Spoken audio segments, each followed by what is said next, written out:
За бүгдээрээ сайн байна уу? За худалдаж авах зүйлийн жагсаалт гэдэг ап хийж байгаа. Тэнгүүтээ эндээс маш олон алхмууд байгаа учраас ингээд 2 хувааж хийж байгаа. За одоо бүгдээрээ 19 дэх алхам руугаа орж үзцгээе.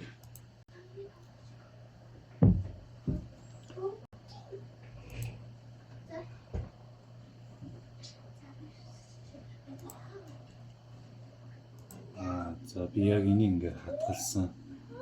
Энэ чигээрээ чинь. За бүгдээрээ энийг юу яа? Таа гаргацсан.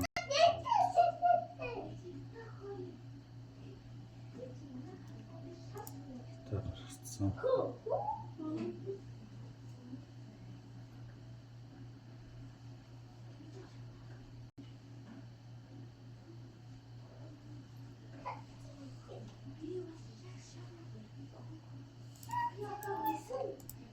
Просто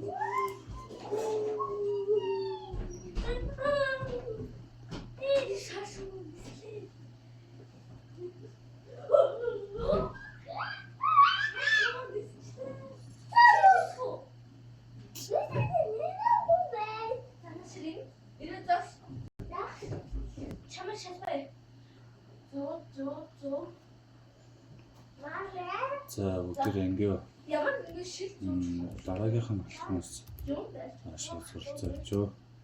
Дараагийн алхмаас суралцаж. Яг одоо эндээс нь шууд асууж болтгоо. За хараад хэлэг ингээд. Return гээд ер нь return маань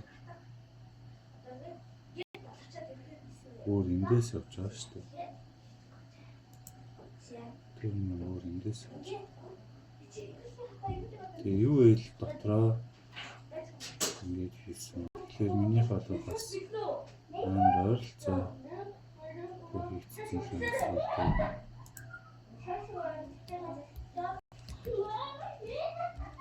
Ойролцоо хийгдсэн гэсэн. Хийх цаад ингээд.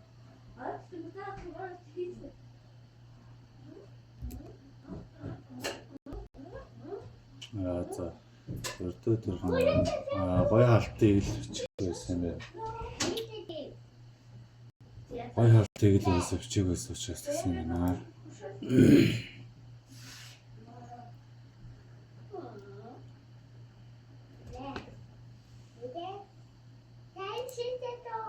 За return гэж ингэ буцаахаас өмнө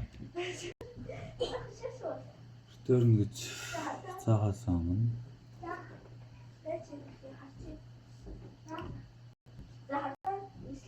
use check-д гэдэг үсгч үүсгэх гэж байна. Энэ чинь юу юм бэ? Map дотроо явж байгаа юм. Map дотроо явж байгаа. Const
за одоо ингээ сая харсан уу та нар ингээ 3 одоо ini тест гэдгсэн чинь эхнийхэн сая юмс байхгүй ч эхнийхэн юмс 100 ийдсэн юм шиг байна. За тэгээд энэ стайл нэг чинь хий элементтэй.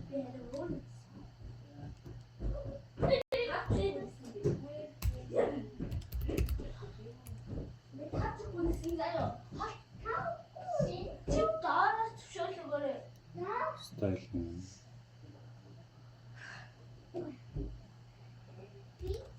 Text decoration, text decoration.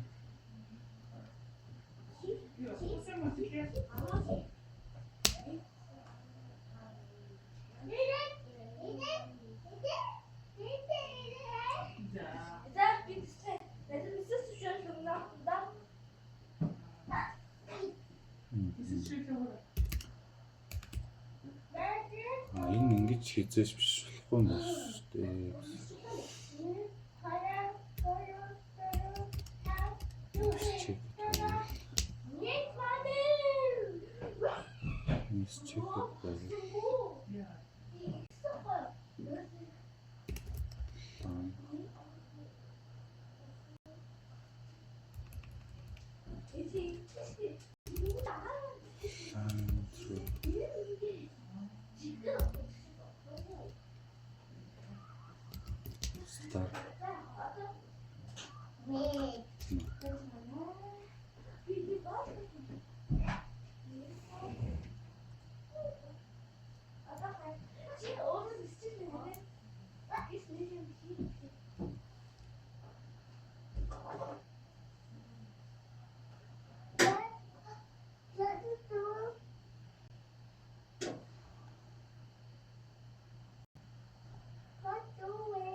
За бүгд эндээс стайлыг яаж үүсгэж байгаа юм.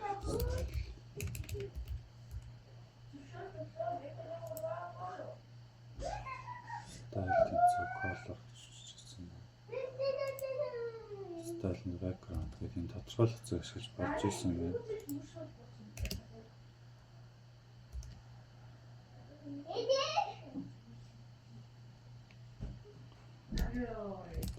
Ашиглаж болж ирсэн байна.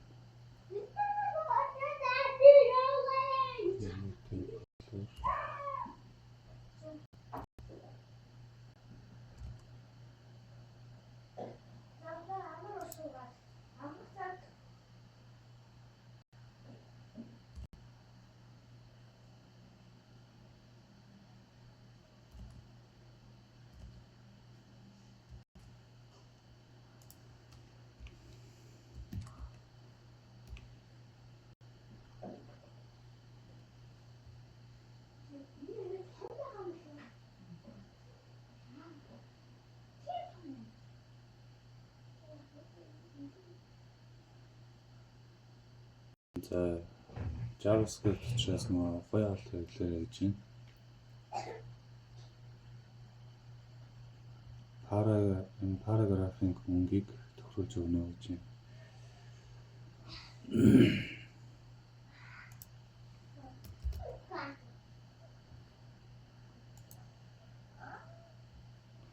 За энэ line through гэж хэлээд байгаа нь Word дээр болохоор нэг strike through гэж ярьдаг. Ингэж үг үсгэндээ ингэж дарж зураас дарж үчгээ хэлээд байгаа. Тэр нь style нь text дундуур зураас decoration гэж CSS дээр явдаг зүйлийг JSX файл дээр text decoration гэх camel case-ээр бичсэн байна. За тэр дундуур зураас дээр бол kebab case гэж байгаа. Шарлаг шиг ингээд дундуур зураасаар холбоод дандаа жижиг шүтсэн. За бүгд шалгаад үзье.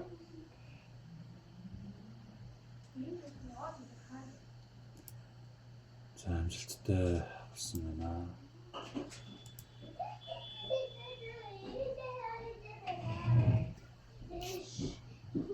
За ер нь бол ингээд нэг ах зөөсөө энэ жагсаалтуудаа гарахтаа ингээд бичээд гардаг шүү дээ. Тэрийг ингээд бичээд тэнгүүтээ ах зөөсүүдийн жагсаалтыг бас энийг сайжруулад юу яадаг гэж болно. Оруулдаг гэж болно. Нэрийн бичээл энтер дараад төдөл хийсчээ бичээл энтер дараад тэнгуүдээ дараа нь хийсэн хийгээгүй өгөөд тэгж хөгжүүл сайжруулж болно гэсэн.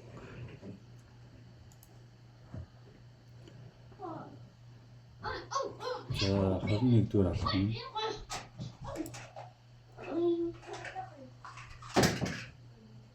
За чекбокс аралтын гишүүн дотроо чекэт төлбөрийг чек өгнө гэж.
За тэгэхээр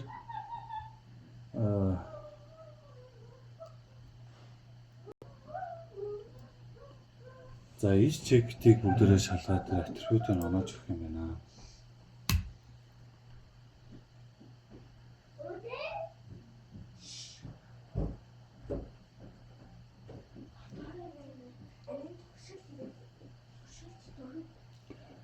За тэгэхээр чекэд disable enabled гэдэг нэг юм шигдэг.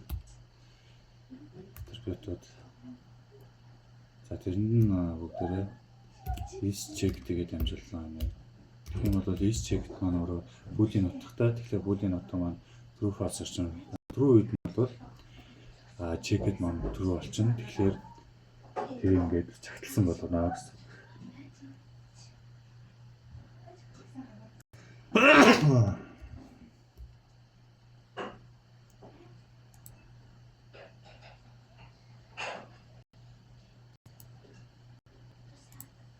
За одоо бүгдээрээ за тийм ингэж хэлцгээгээд байна.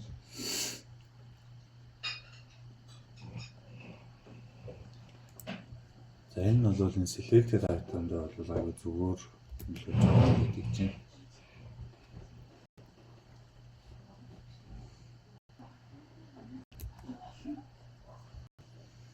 За иймэрхүү атрибутууд л дандаа өнгөрсөн цаг дээр бичигдсэн байдаг. Check гэдэг. Check disable гэх мэтчлэн байдаг. За ап үнэхээр сайн ажиллаа. Үргэлжлүүлээд шалгаад байгаарай гэж.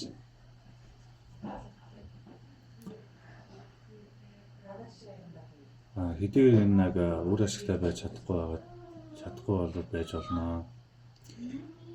React нь бол аль хэдийн үнэхээр үзүүлэлт сайтай. За зарим тийм тохиолдлууд байдаг. Боломжит одоо маш их тооцооллуудын тооцооллын үр дүнг нь кашт хадгалах бол илүү сайн байдаг гэж.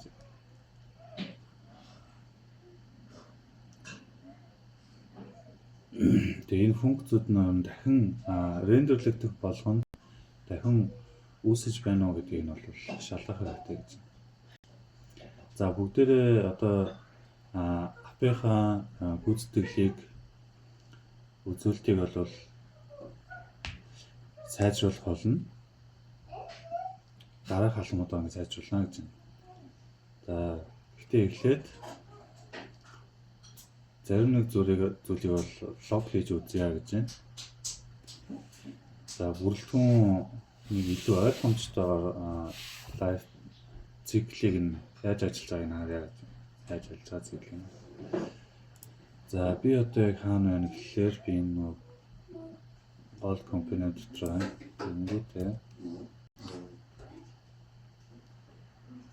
фильтр дайтмынхаа дээр нь бүгд нэг консоль гэж үзэж байна.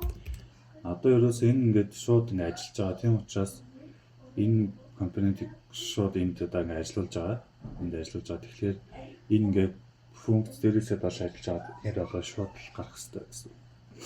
Шууд консоль ажиллах хэрэгтэй гэсэн. Өтөр нь хийхдгээс.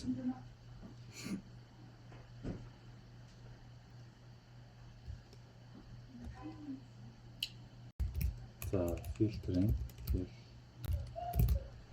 Green items гэмнэ. Тасай тань харсан фильтр items гэдэг. За тест нь ажиллаж байна гэж байна. За хоёр тоглолт хэмжилтэд алаа.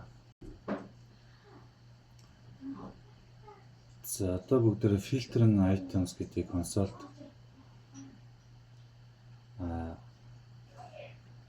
юм бичих болгонд та харна гэж хэлж байна. За check, uncheck. За энэ ингээд ажиллаад байна гэдэг бол дахин рендерлээд байна л гэж хэлсэн. Яагаад тэгэхээр манай функц ажиллаад манай консоль лог дээр ирээл ажиллаад байна гэсэн. Тэгэхээр энд ямар ч нэг төлөв мөлтөй юм холбоогүй. Дахин ажиллаад байна гэсэн. Бүгдээрээ тэгвэл юу яа да анана энэ бүр ингээ анана гэдэг нэг хүртэл ажиллаж шүү дээ. Ерөөсөө л юм нэг юм өөрчлөгдөхөд л шууд ажиллаж.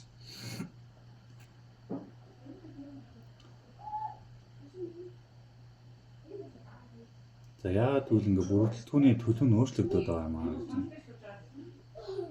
Банаач юм бол тэр query болон selected items гэх хоёр зүйлтэй. Би тэгээ хоёр зүйлээ өөрчилж үзсэн. Тэгээд тэр нь өөрчлөгдөд байгаа учраас манай setter function-ууд ажиллаад байна гэсэн.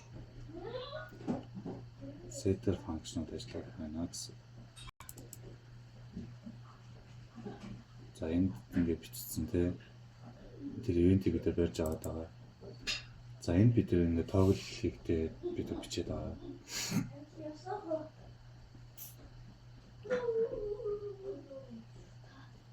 За энэ ийм учраас nga дахиад рендерлээд авмаа гэж.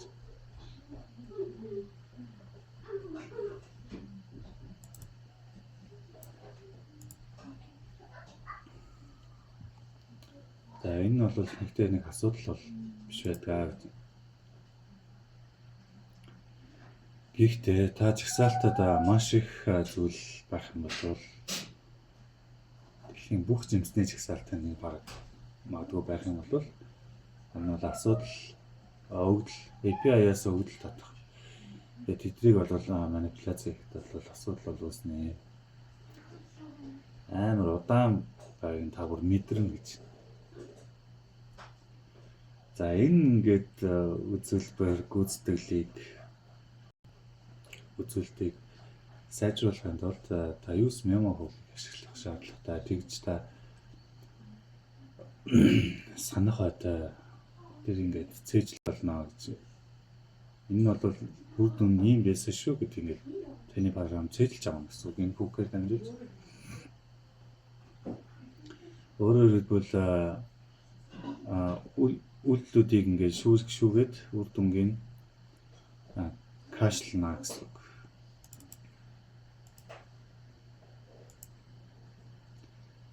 Тэгээд React бол зөвхөн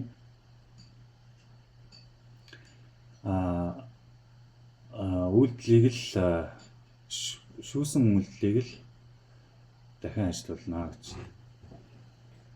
Энэ нь бол одоо хамаарал өөрчлөгдөх үед л тэрийг дахиж гаргана гэж. За эхлээд бүгдээрээ use memo hook-ийг React-аас задлж авъя гэж.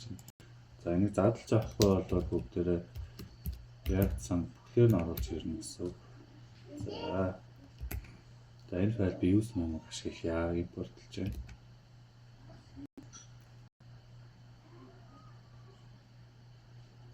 За use memo маань 2 аргумент авна.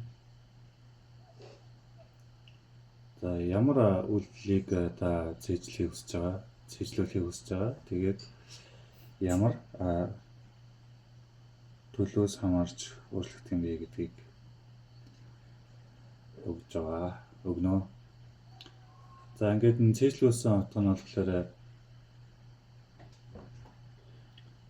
1 болон түүнээс дээш хамаарал өөрчлөгдөд дахин зөвхөн тэр тохиолдолд дахин тооцоолно л гэж.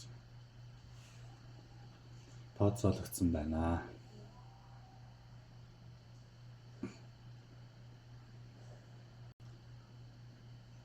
За бүгд set items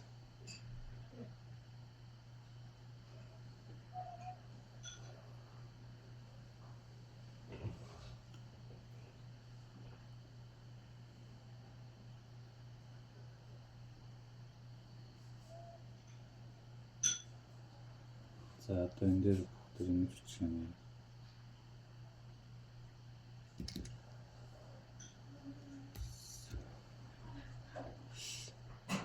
filtered items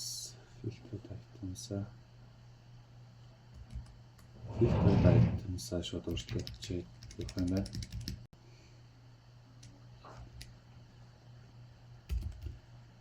Use memo hook тэгээд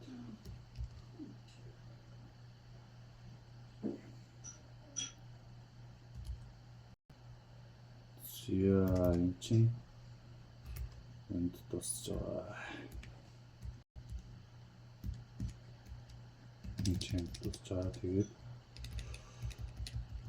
өнөөдөр anonymous бичин. За тэгээд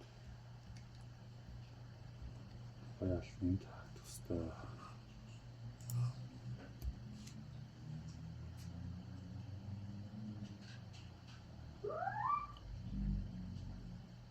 За энд return нотог бичээд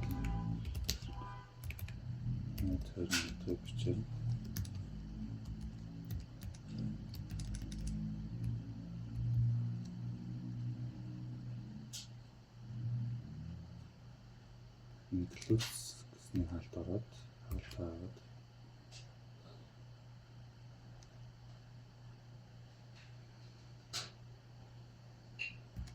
за энэ болохоор use memo энэ дээр нь dependency-г бичих нь query-гээс хамаарна. query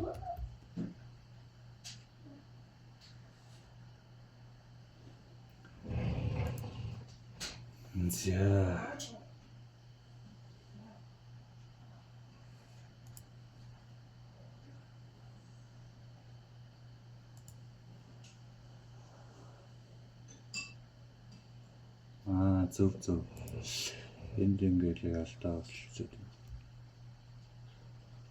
За энэ бол энийх энэ return хийгээд дуусч байгаа маа. Энд энэ бол use memo filter маань дуусч байгаа юм байна. Тэгэхээр энд нөгөө тэр body-ийн хаалт тэгээд дахиад энэ хаалт хэвээр болж таарч байна да.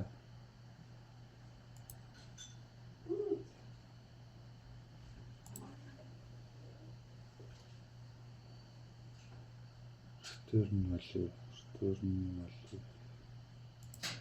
За энд болохоор нэг утгал байгаа.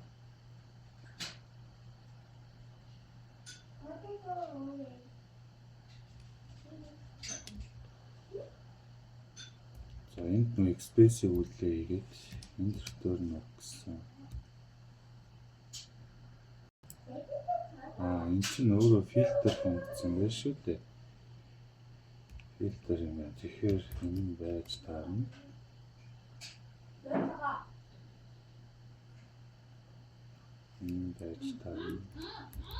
За Энд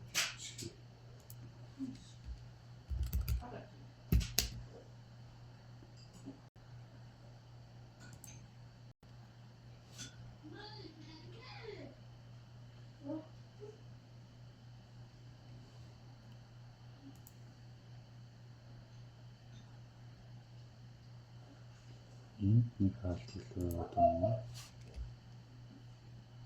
энэ гэдэг юм дээ.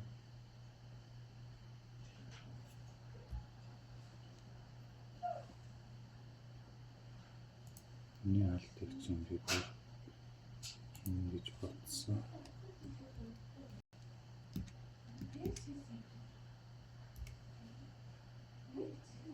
Би ингэж бодсон.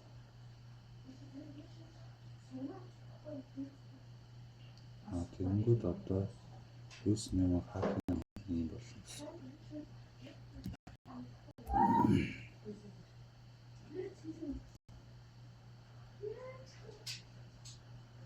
За энэ шууд гарчихнэ. За хамгийн сүүлд консоль лого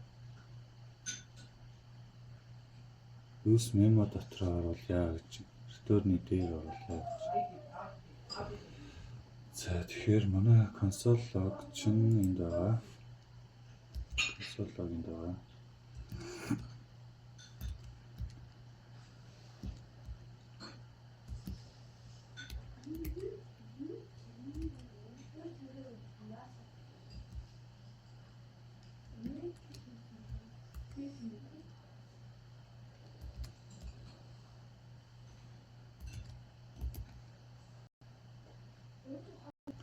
За тэгтээ одоо бүгдээ харах хэрэгтэй баха. Тест. Энд дээр ерөөсөн гарахгүй юм шиг. Анана. За энэ өөрчлөгдөд гарч иш. Анана. Өөрчлөгдөж гарч. Энийг өөрчлөхөд гардаг гэсэн. Тэгтээ одоо гарахаар болсон юм.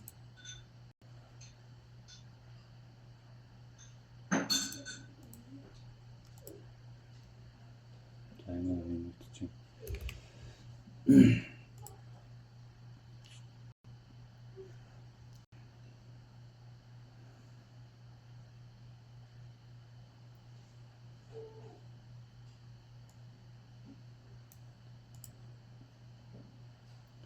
За React-ийн өөр нэг зүйл бол бүрэлдэхүүн хэсгийг дахин үзүүлэх бүрд түүний доторх функцүүдийг дахин үзэх явдал юм аа гэж.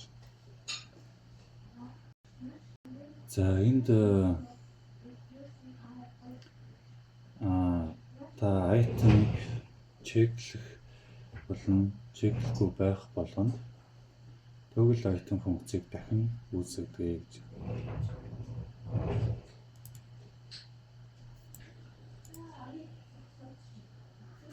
Дахин бүтээгдсэн байдаг. Дахиад үүсчихсэн байдаг.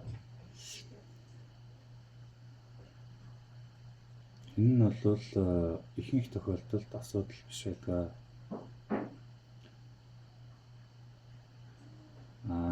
Маш илүү том апплодод гүйцэтгэлийн асуудал гарч ирдэг. За энэ дээр нэг лог бүгдээ хийцгээ гэж байна.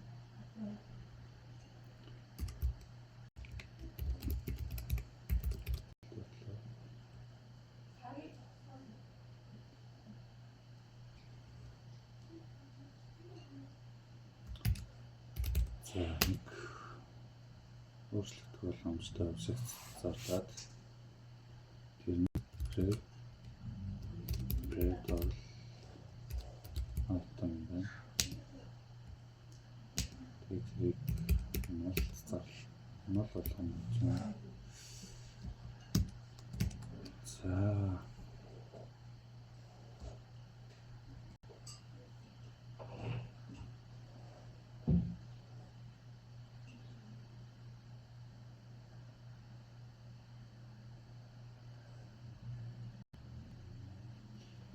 За энийг та toggle item дээр байгаа нь хэрэглэнэ.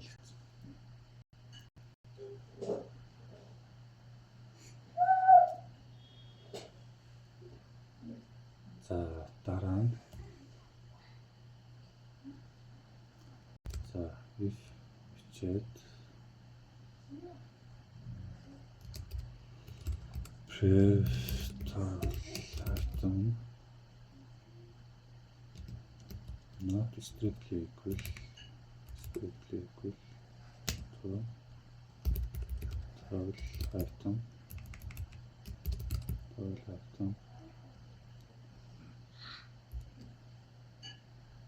if are not equal log to new string new toggle item function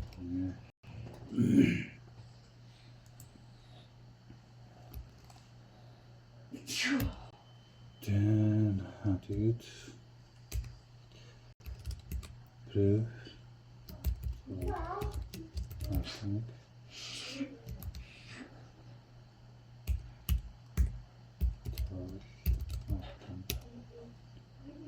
шалгах юм байна.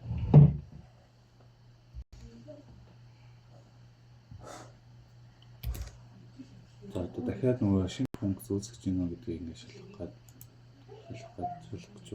гээд багшаа. За одоо бүгдээрээ toggle item функцийн тодорхойлолт нь эхлээд тохируулагдах өөрчлөлт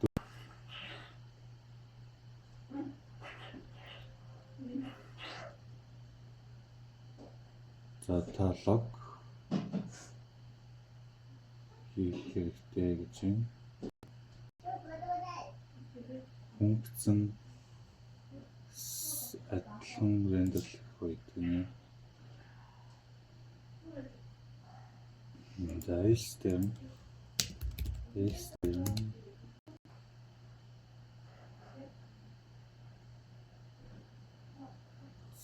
console log current toggle item function гэж арах юм. За тэгсэн чинь гарахтаа filter items new toggle item нулаас ялгаатай л байна тийм. New toggle item өгчсөн байна.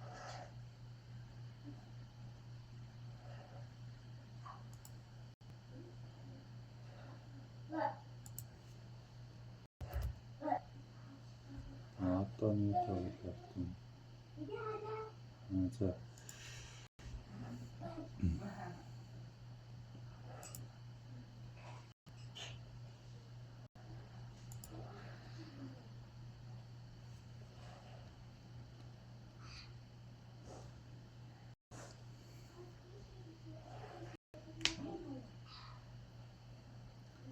за хэрвээ та одоо апаар хэрэглэх юм бол та энэ үнийг харах болно. За юу харах вэ гэхээр toggle item функц нь та чеклэх болон чеклэхгүй байх болгонд дахин үүсгэгдсэн байхыг таарна гэж.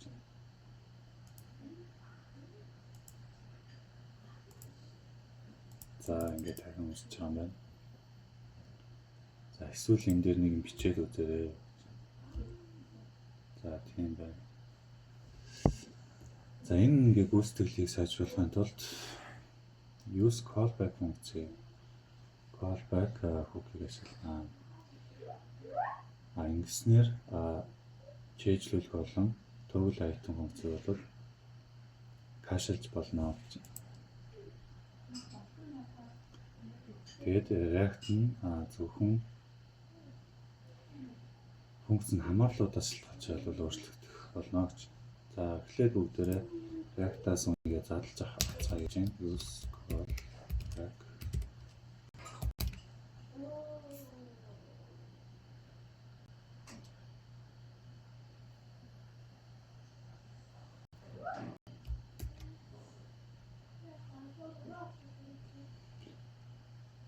За use callback hook нь хоёр юм авдаг.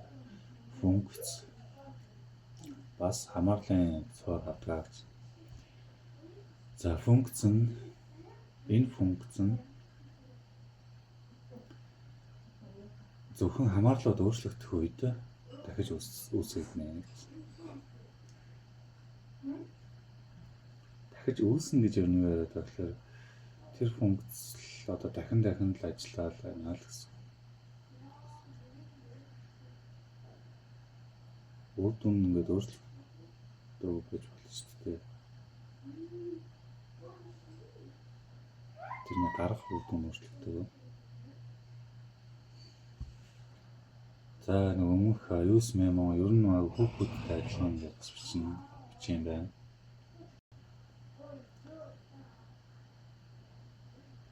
За энийг бүгдээ за өмнөх юм дээр жоохон мемо дээр алдсан. Тэгээ одоо бүгдээ жоохон ухаалаг ажиллая гэж бодож байна. Use callback хаалтны асуудал дээр. За эхлээд энд нэгээд дараа нь энд ингээд дуусч байгаа. Ингээд энд хаана гэсэн. За энд хаагдахтаа хоёр дахь аргумент нь нэг юм аавна. Тэр нь бодвол бичсэн даалгавраас авах query юм шиг байна. За одоо тэнгүүд энэ маань anonymous функц дотор энийг оруулна гэж байна.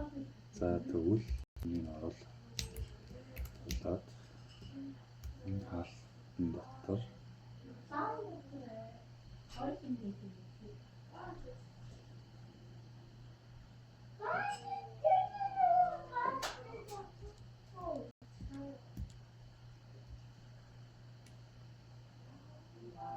энэ дуусч байгаа.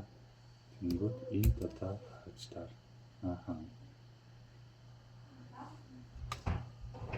Тэнгүүд энэ маань энэ болж гэсэн.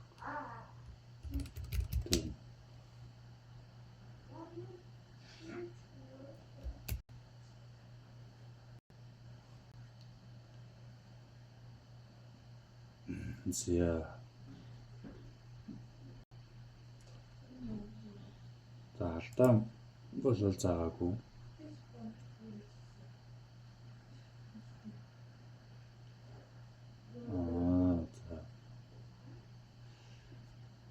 Тэгэхээр ингэх юм байна. Энэ айтмыгаа бүгдээрээ за бүгдээр ингэж шавьчих чинь буруу л да. Юу яач. Түрүү энд ингэж бичсэн шүү дээ. Одоо алдаа заахгүй байна те. Тэгэхээр ингэж бичнэ гэж байна. Тэнгүүтээ энд байгаа зүйлсийг төрөндчүүл яг амар болохгүй байх юм.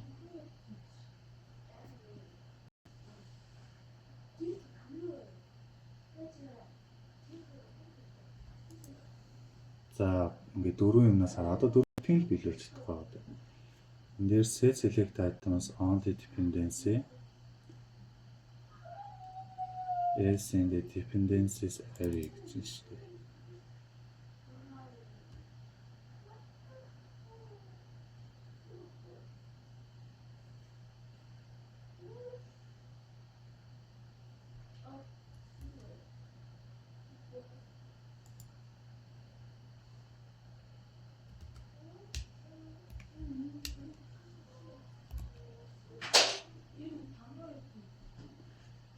За өнөөдөр энийг тэгвэл таагаад цэцэн буурагдсан юм шиг байна.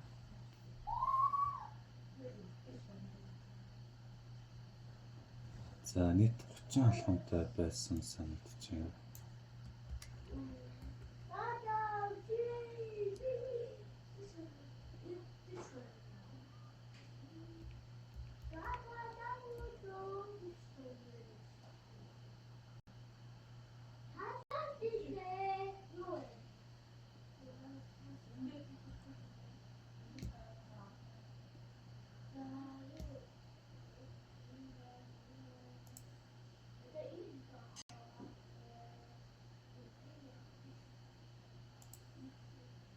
За тийм хамгийн сүүлийн алхам юм байна.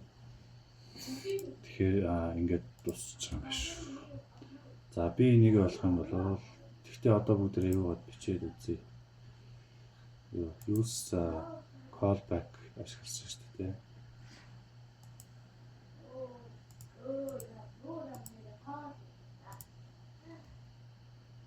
Filter items, current tool item function. За иймэрхүү байдлаар ингээд ажиллах юм байна. За би энийг бол нөгөө код руугаа оруулаад GitHub руугаа оруулчихна. Та бүхэнд тэгээд хэлсэн гэдэг. Шалгалтаа бол миний ингээд тайлбарласан тайлбар бас ингээд бичсэн код яриг болгоо хаа гэж найдаж байна. За ингээд бүгдээрээ худалдаж авах зүйлсийн жагсаалт бичдэг API-г хийж дуслаа энэ семинарын турш.